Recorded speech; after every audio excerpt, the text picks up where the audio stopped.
Graça e paz, amados irmãos. Que Deus nos abençoe. Peço para que, por favor, abram suas Bíblias no livro de Atos. Livro de Atos, capítulo 2. Nós leremos aqui os versos 42 ao verso 47. O texto diz assim: E perseveravam na doutrina dos apóstolos e na comunhão, no partir do pão e nas orações. Em cada alma havia temor, e muitos prodígios e sinais eram feitos por intermédio dos apóstolos. Todos os que creram estavam juntos e tinham tudo em comum. Vendiam as suas propriedades e bens, distribuindo o produto entre todos, à medida que alguém tinha necessidade. Diariamente perseveravam unânimes no templo, partiam pão de casa em casa e tomavam as suas refeições com alegria e singeleza de coração, louvando a Deus e contando com a simpatia de todo o povo. Enquanto isso, acrescentava-lhes o Senhor dia a dia os que iam sendo salvos. Vamos orar mais uma vez? Pai querido, diante da Tua palavra, nós nos humilhamos e pedimos que fale a cada um dos nossos corações. Nesses dias onde tantas dúvidas estão preenchendo corações quanto à nossa liberdade de Te prestar cultos, reunidos como estamos neste momento. Nós rogamos ao Senhor para que o Teu Espírito nos assista, nos dando a compreensão da Tua palavra, nos fortalecendo a fé e nos unindo nestes que são dias tão terríveis. Nós oramos por isso, Pai, em nome de Jesus. Amém. Meus amados irmãos, todos nós acompanhamos nessa semana debates quanto à constitucionalidade da liberdade de religião e o direito das igrejas reunirem seus membros nos seus templos para prestarem cultos a Deus. Esses debates, eles surgiram e foram motivados porque alguns governadores e prefeitos, por força de decretos, determinaram vedar os cultos com participações presenciais das igrejas, entendendo que é dever da igreja se unir a outros setores da sociedade em combate a esta pandemia que ora estamos atravessando. E tudo isso dividiu opiniões, porque, por um lado, o Estado tem um dever constitucional de proteger vidas no meio desta grave crise sanitária que estamos atravessando, enquanto a Constituição, no seu artigo 5º, garante o direito de livre exercício do culto a Deus.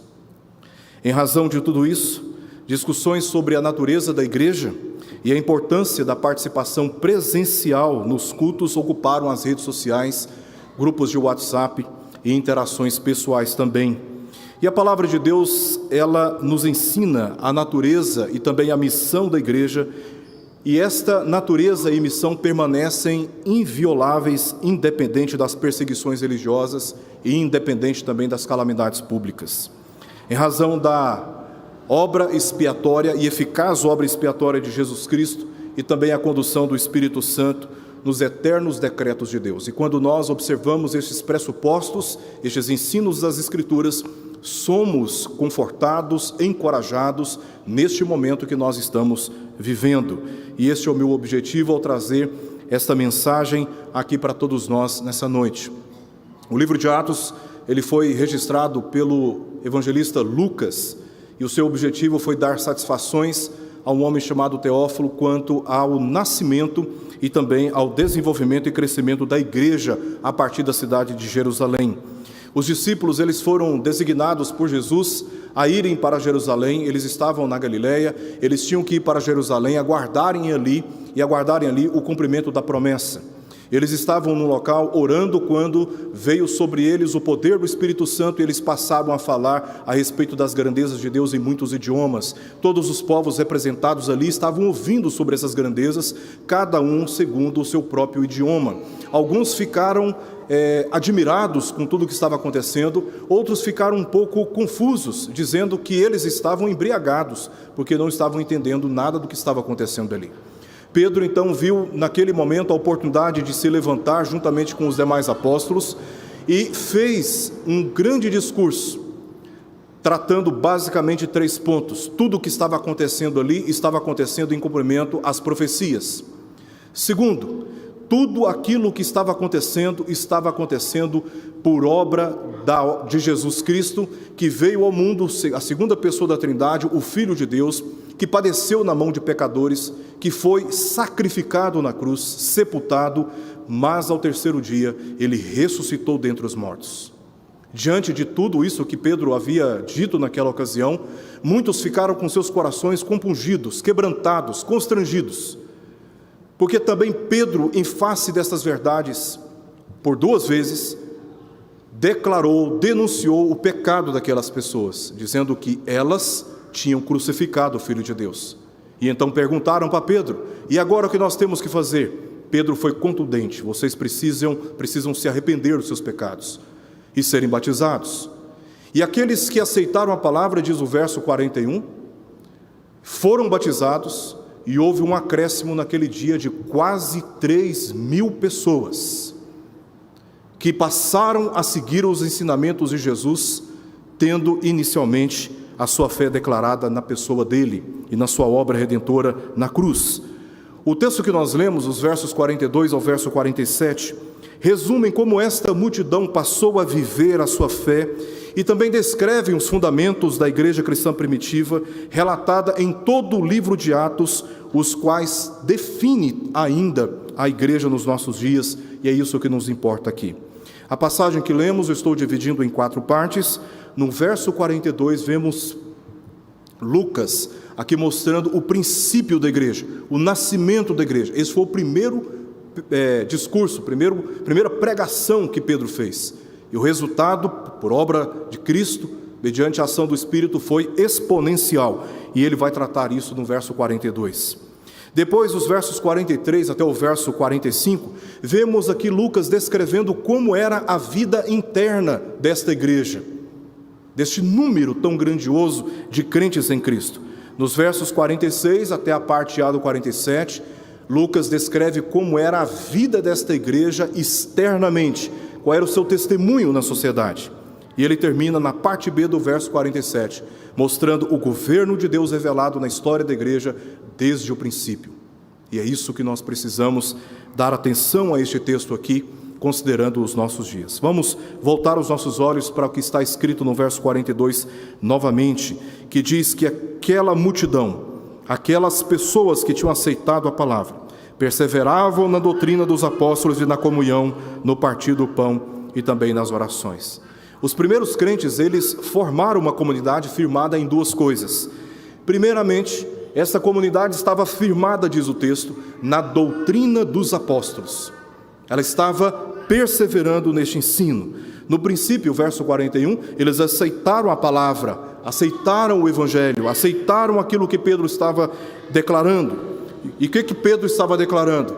O ensino sobre quem era Jesus Cristo, sobre quem foi Jesus Cristo, o que Jesus ensinou e também sobre a sua morte, ressurreição e exaltação aos céus. Isto resumiu a palavra de Pedro, esta mesma palavra que foi recebida por aqueles crentes. Eles foram batizados e acrescentados, como diz o verso 41, porque o batismo, como afirmação externa da fé em Jesus Cristo, foi o sinal de identificação dos crentes. Eles não apenas creram em Jesus, eles também foram batizados. E todos que foram batizados somaram aqui o número de crentes que Lucas está descrevendo. Porque o batismo, como profissão ou como externalização da fé, foi aquilo que eles tiveram como objeto de identificação uns para com os outros. E a pregação de Pedro indicou aqui os pilares da doutrina apostólica naqueles dias. A igreja cristã nasceu, ela foi mantida e conduzida pela palavra de Deus.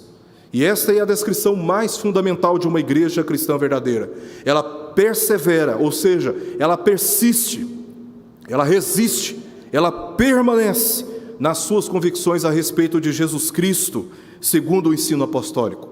Faça sol, faça chuva, vem ameaças, vem perseguições, vem pressões, a igreja mantém a sua convicção na pessoa bendita do Senhor Jesus Cristo e naquilo que Ele fez na cruz, bem como no resultado da sua morte, a favor da vida de todos aqueles a quem o Pai designou para a salvação. O segundo segundo fundamento que nós temos aqui no verso 42, desta igreja que nasce pela fé em Jesus Cristo, cuja natureza é inviolável, cuja missão é inviolável, é que esta igreja, ela persevera também na comunhão, diz o texto. É relevante o fato de a perseverança na doutrina apostólica ter sido o primeiro fundamento declarado aqui por Lucas, porque é a palavra que define a verdadeira comunhão e que faz de todos os crentes uma unidade estabelecida pelas mesmas convicções de fé. Segundo as tradições cristãs, não há comunhão verdadeira entre nós, onde não há a palavra de Deus a estabelecendo, inclusive os seus limites. A palavra de Deus é a autoridade para nos chamar à salvação e também para nos unir uns com os outros, definindo assim os termos da verdadeira comunhão. É neste espírito que os crentes se identificam e também se comprometem uns com os outros. Ainda no verso 42 ele diz: no partir do pão e nas orações. Pouco antes de ser crucificado, Jesus estava no cenáculo, comemorando a Páscoa com seus discípulos. Naquela ocasião ele tomou um pão, partiu e compartilhou com seus discípulos, dizendo: isto é o meu corpo oferecido por vós, fazei isto em memória de mim. Era isso que os discípulos tinham em mente, pouco tempo antes do que está acontecendo aqui na história do nascimento desta igreja. Os primeiros crentes, eles foram ensinados a lembrarem da morte do Senhor, comemorando o seu significado na sua salvação, porque a morte de Jesus, embora um testemunho terrível, embora um testemunho muito forte do Filho de Deus pendurado naquela cruz, derramando o seu sangue, embora aquela visão não seja uma visão tão agradável, os crentes aqui já tinham compreendido que foi na humilhação de Jesus Cristo naquela cruz, que foi na sua morte, que eles receberam a vida, e a vida em abundância. Embora a morte seja algo tão terrível aqui, a ceia para os discípulos era um momento de memorar, de lembrar daquilo que Jesus fez na cruz, com espírito de gratidão, com espírito de alegria e de celebração, de comemoração, porque se o Filho de Deus não tivesse vindo ao mundo para morrer nos nossos lugares, nós ainda estaríamos perdidos. Mas foi por causa da morte de Jesus que nós agora vivemos na presença de Deus. Os primeiros crentes foram ensinados a lembrarem da morte do Senhor e a comemorarem os efeitos da sua morte na sua própria salvação. E eles faziam isso através da ceia. E a afirmação de fé na morte de Jesus e no seu resultado era o que eles tinham de mais fundamentalmente importante para aquela comunhão. Por isso eles partiam o pão entre eles, porque era isto que unia aqueles crentes, a afirmação na obra expiatória de Jesus. Diz o texto que eles estavam juntos também nas orações.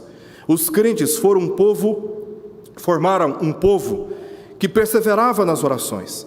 E há duas razões básicas aqui, porque Lucas está descrevendo que aquela multidão, formando a igreja primitiva, estava unida e perseverando também nas orações. Primeiramente, porque quando Jesus estava morrendo naquela cruz, o véu do templo rasgou-se de alto a baixo, e a função do sacerdote foi completamente satisfeita na mediação de Jesus Cristo, de modo que o povo não tinha mais a necessidade de ser mediado e intercedido por um sacerdote, porque agora eles tinham como mediador entre eles e o Pai o próprio Senhor Jesus Cristo, que no livro de Hebreus, no capítulo 4, é apresentado como sumo sacerdote. Não havia mais nenhum impedimento para que eles, pela fé em Jesus, acessassem a presença de Deus. Em segundo lugar, por meio da oração, eles experimentavam da mais íntima presença de Deus, onde as suas confissões, onde os seus apelos eram apresentados e graças eram recebidas da parte de Deus. Não poderiam estar mais próximos de Deus quanto nas suas orações. O Salmo de número 145, verso 18, diz o seguinte: perto está o Senhor de todos os que o invocam, de todos os que o invocam em verdade. Os crentes já tinham entendido que à medida que eles se dedicavam às orações, era na mesma medida que eles desfrutavam dessa comunhão com Deus por intermédio de Jesus Cristo. Por intermédio de Jesus Cristo. Estes dois aspectos fundamentais, a perseverança na doutrina apostólica e na comunhão, definem a igreja cristã. A partir deste entendimento, Lucas passa a descrever como era a vida da igreja agora internamente. Então nós temos dois fundamentos declarados aqui por Lucas. E agora nós temos a declaração, o relato, o testemunho sobre como a igreja, baseada nestes fundamentos, estava vivendo naqueles dias que não eram dias tão fáceis como não são para nós hoje também.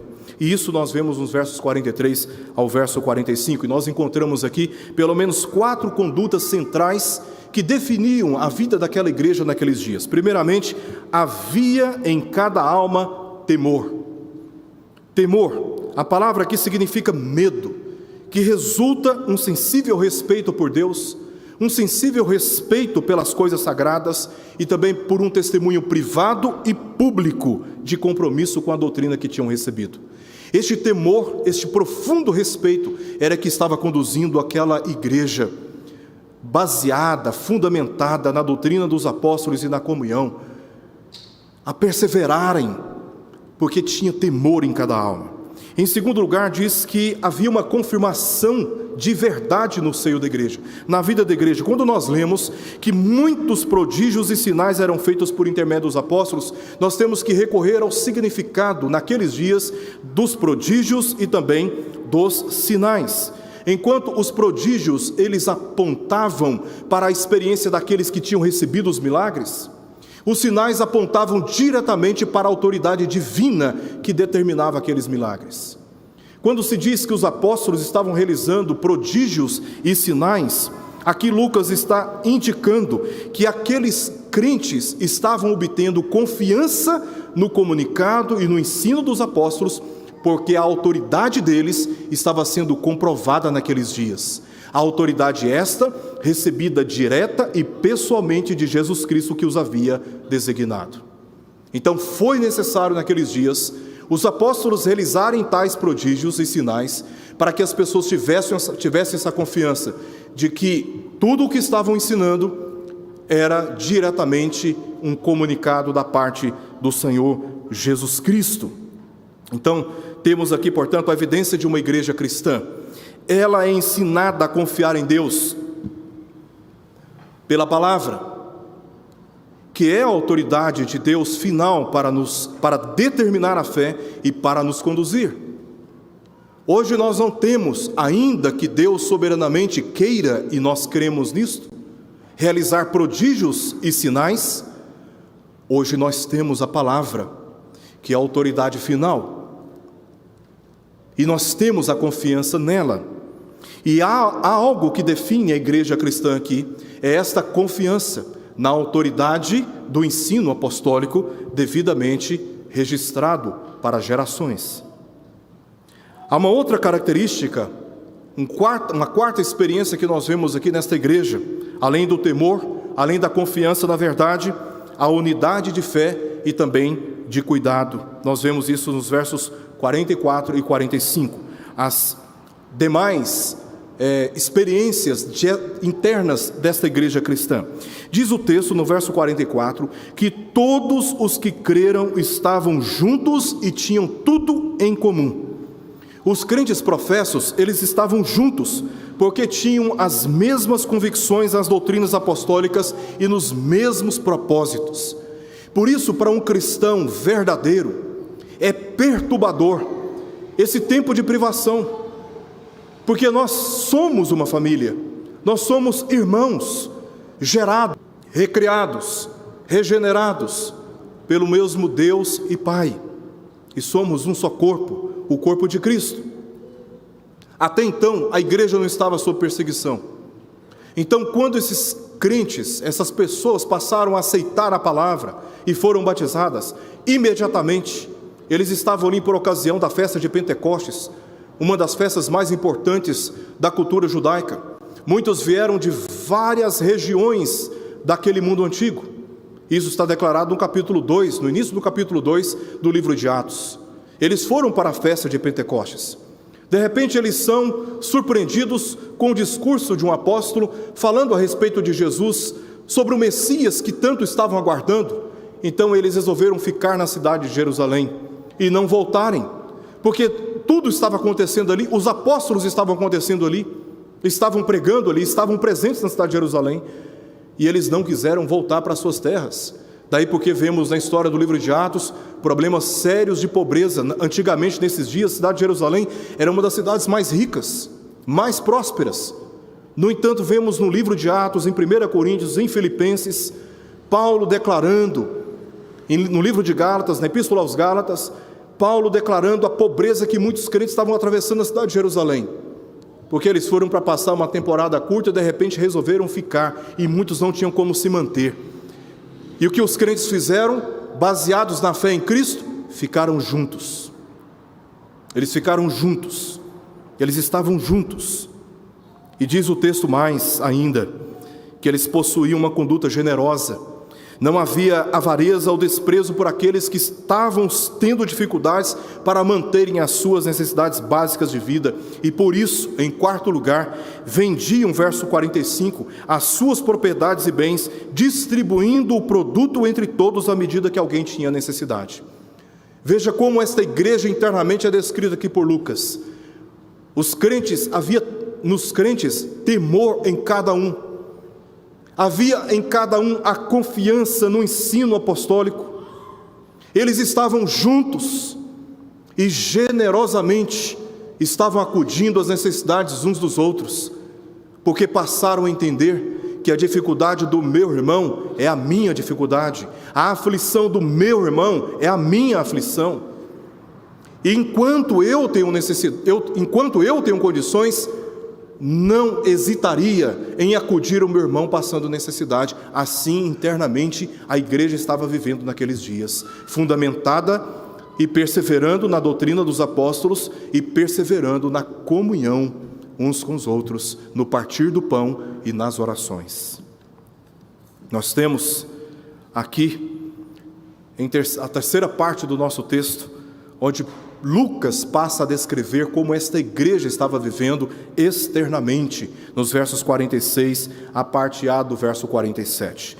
No verso 46, nós lemos o seguinte: diariamente perseveravam unânimes no templo, partiam pão de casa em casa e tomavam as suas refeições com alegria e singeleza de coração. E lerei até a parte A do verso 47.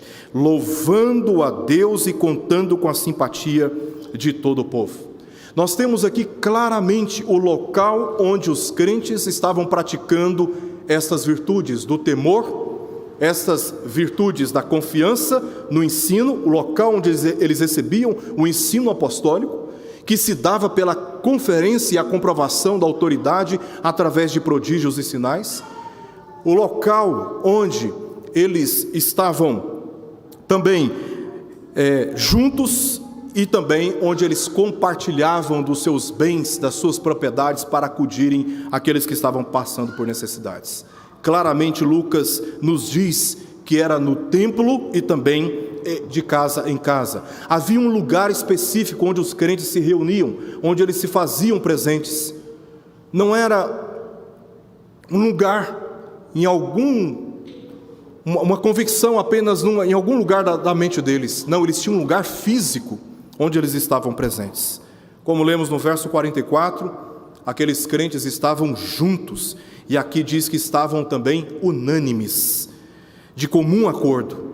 Como o número deles era muito grande e não tinha um lugar adequado para eles na cidade de Jerusalém, então eles se reuniam onde podiam.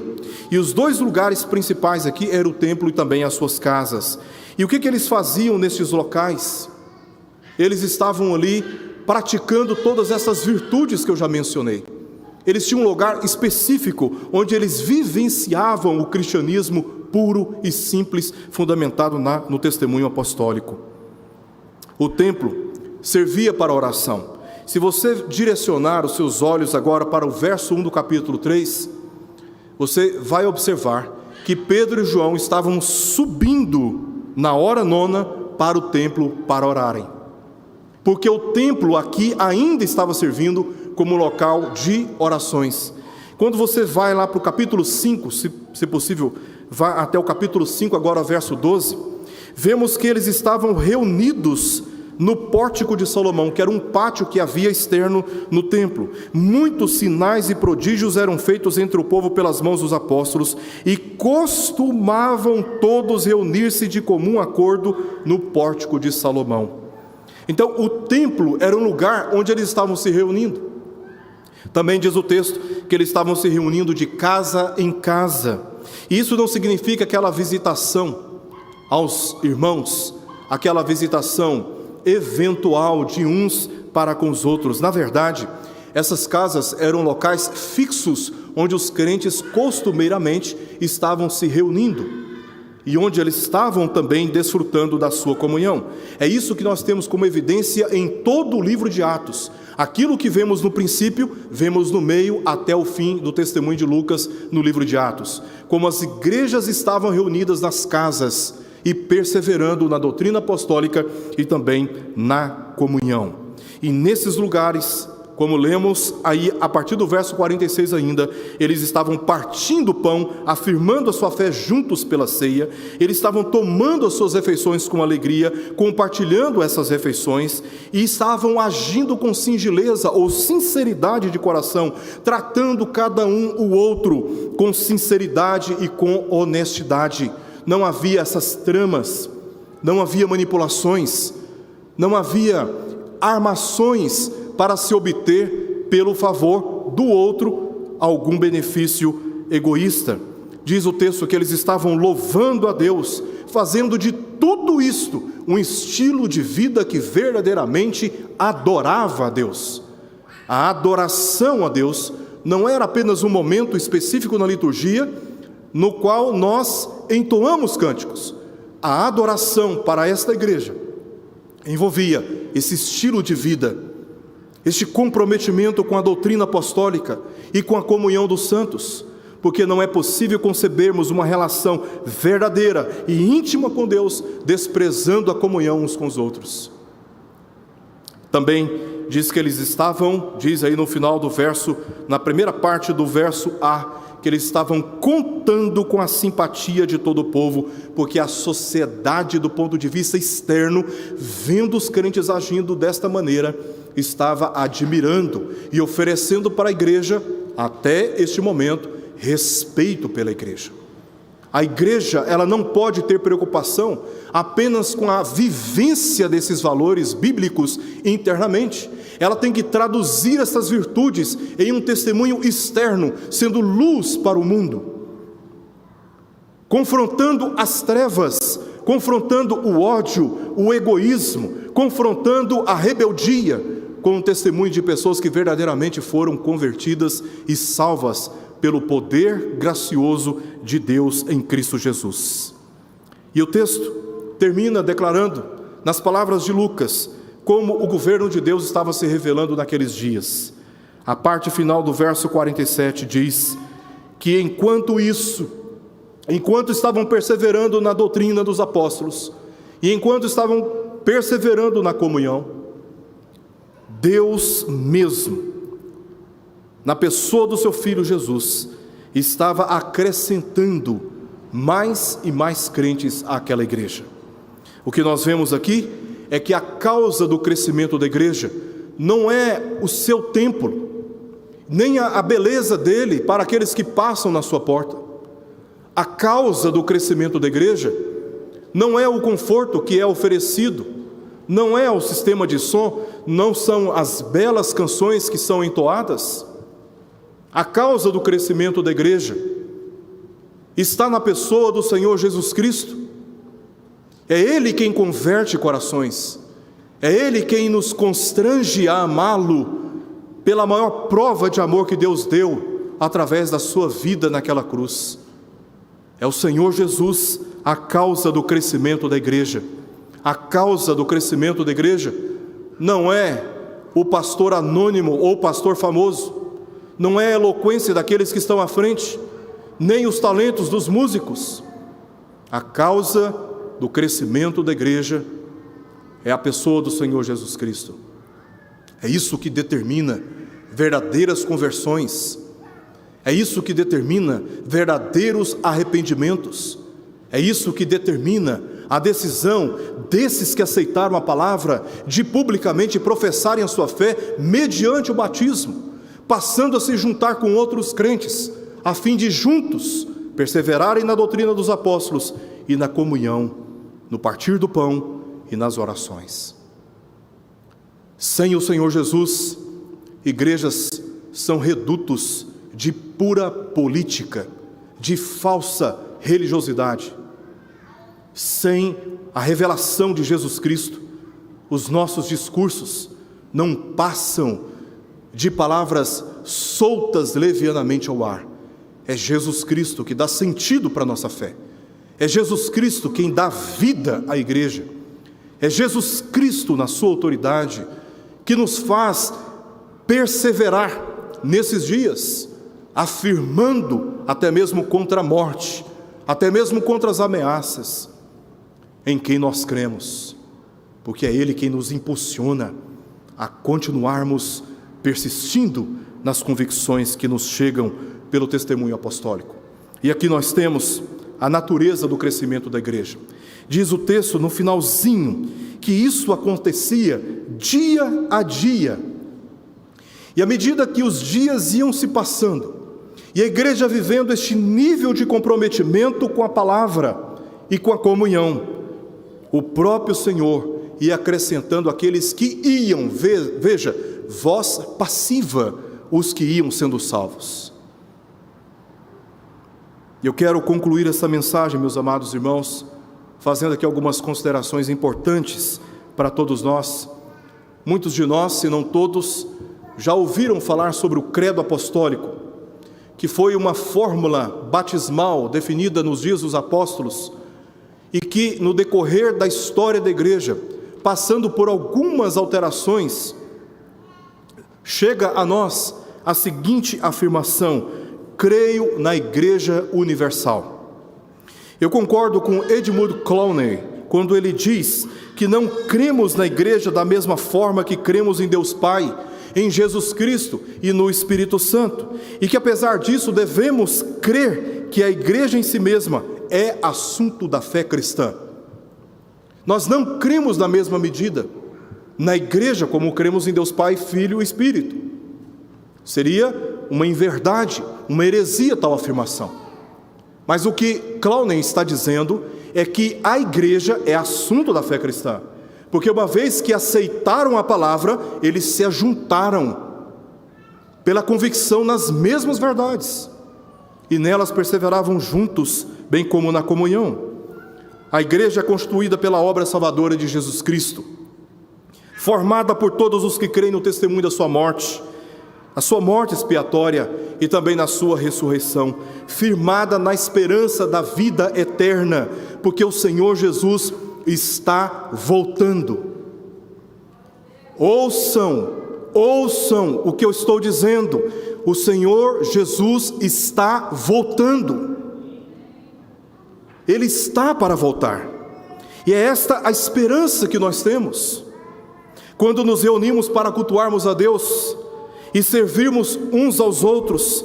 Somos especialmente edificados e fortalecidos nesta jornada até que seja dia perfeito. Por isso, para nós, a igreja, sim, é uma necessidade essencial. Independente da opinião daqueles que não creem no Evangelho, a igreja, para nós, é uma questão essencial. Os que creem, eles se ajuntam e formam uma só comunidade. Alguns perguntam: é preciso ir para a igreja para que eu seja salvo e passe a ser reconhecidamente um cristão? A resposta mais honesta para essa pergunta, meus amados irmãos, é que não. Nós não precisamos ir para a igreja para sermos salvos e sermos chamados de cristãos, porque a salvação é resultado da graça de Deus somente mediante a fé No entanto, devemos nos lembrar aqui de algumas coisas. Primeiro, quando Deus constituiu o povo de Israel, Ele o organizou como uma nação visível e deu a este povo o dever de congregar na adoração pública. Segundo, a palavra igreja no Novo Testamento, eclesia, designa tanto uma separação pela força da preposição ek, que significa para fora, como também um ajuntamento, com base na ênfase do verbo chamar, o verbo grego kaleo, representando o chamado de pessoas de um lugar ou estado para serem congregados. A igreja é a congregação dos salvos. Não apenas do ponto de vista espiritual, todos os que creram e creem em Cristo Jesus, mas do ponto de vista visível e externo, a igreja é a reunião de todos aqueles que creem em Cristo Jesus.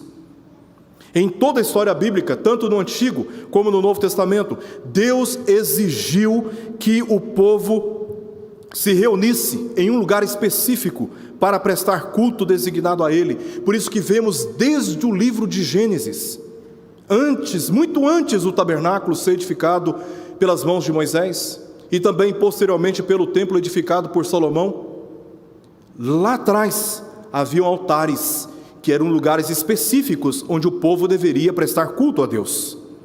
Em nenhum lugar encontramos base para dizer, como vi em alguns perfis nas redes sociais essa semana, no meio de todos esses debates, alguém dizendo: nós não precisamos de igreja, nós não precisamos nos ajuntar como povo de Deus, porque nós adoramos o Senhor em espírito e em verdade.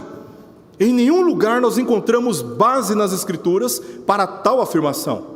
O que nós encontramos na palavra de Jesus para a mulher samaritana em João capítulo 4 é sobre a condição de adoração. Nós o adoramos em espírito e em verdade, independente do local.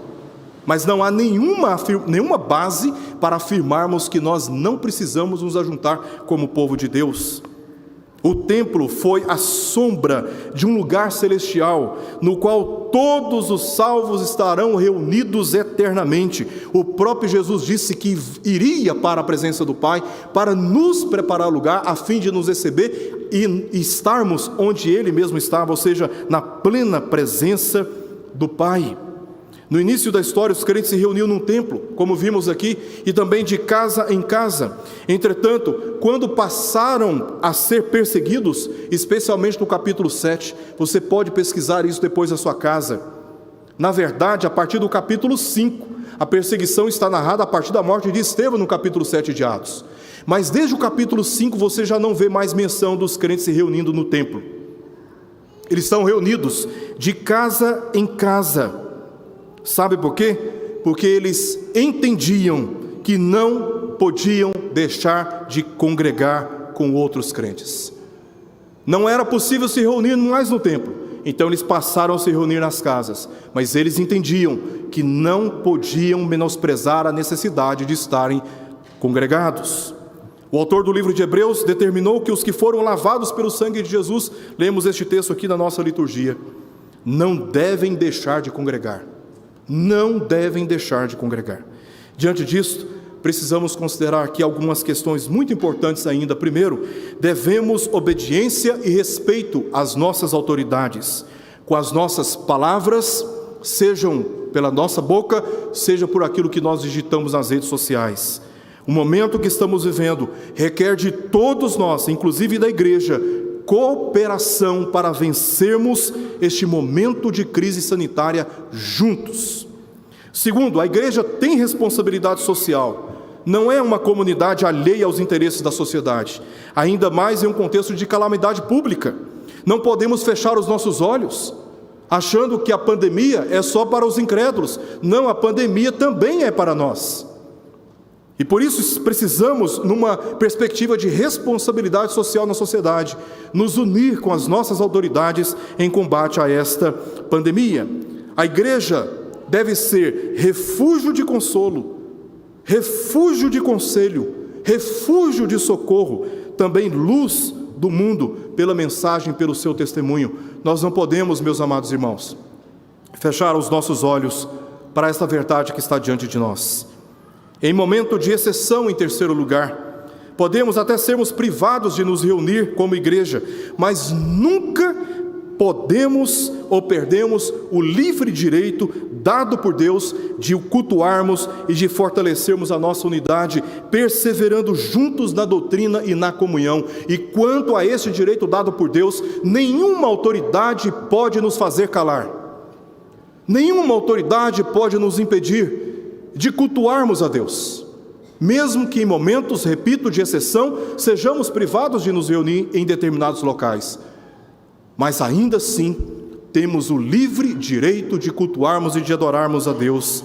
Quando não podemos nos reunir para cultuar a Deus, podemos nos unir pela internet, como neste momento, muitos, pelo canal da igreja na internet, estão nos acompanhando. Podemos cultuar a Deus nos nossos lares, pais, mães, filhos, responsáveis, se unindo neste momento e prestarmos culto verdadeiro, aí sim, em espírito e em verdade, ao Deus único e verdadeiro, em grupos de orações, em grupos de estudos bíblicos durante a semana, e tantos outros modos que podemos nos reunir. Esse é um direito que Deus nos garante e ninguém pode anular, nem mesmo a morte. Os discípulos entenderam muito bem isso. Diante das ameaças de serem martirizados, eles não negaram a sua fé. Eles não deixaram de perseverar. Quando o texto diz que eles estavam perseverando, é porque eles estavam resistindo às oposições. Não estavam apenas vivendo numa inércia, eles estavam vivendo contra uma pressão espiritual, social e religiosa dos seus dias. Em penúltimo lugar, a igreja jamais poderá ser destruída. Guarde isto. A igreja jamais poderá ser destruída, nem pelas mais altas autoridades humanas, nem pelos poderes malignos deste mundo. Todas as vezes que a igreja foi perseguida, meus amados irmãos, ela cresceu e ela continuará crescendo. Sabe por quê? Porque o Senhor Jesus é o seu guia e o seu protetor. Nós temos um Senhor, e o Senhor da igreja está acima de todos os reis, acima de todas as autoridades humanas instaladas neste mundo. Portanto, em último lugar, não perca a oportunidade de congregar, de se unir com outros crentes, ainda mais nesses dias de tribulações que estão se intensificando. Nós precisamos uns dos outros, e nós precisamos valorizar as oportunidades que temos de estarmos juntos, congregados, pela mesma fé no Senhor Jesus e atentos às necessidades uns dos outros, pois nesses dias precisamos uns dos outros. Que Deus nos abençoe e nos guie em conformidade com a verdade das Escrituras. Vamos orar.